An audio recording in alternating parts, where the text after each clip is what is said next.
how to remove the spool holder on your Bambu Lab P2S.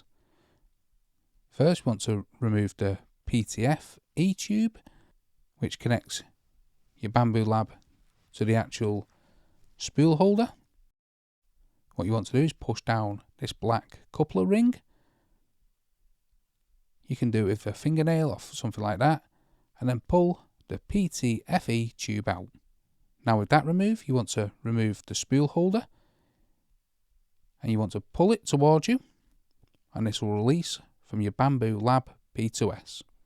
Now if it's difficult to remove, when you pull it, try shaking the holder up and down ever so slightly while pulling, because it is designed to clip in securely, and while it can be removed, it isn't designed for frequency, easy removal. Don't give it too much force because you could damage it. Just a gentle pull and a wiggle should release it. So hopefully that shows you how to remove the spool holder on your Bambu Lab P2S.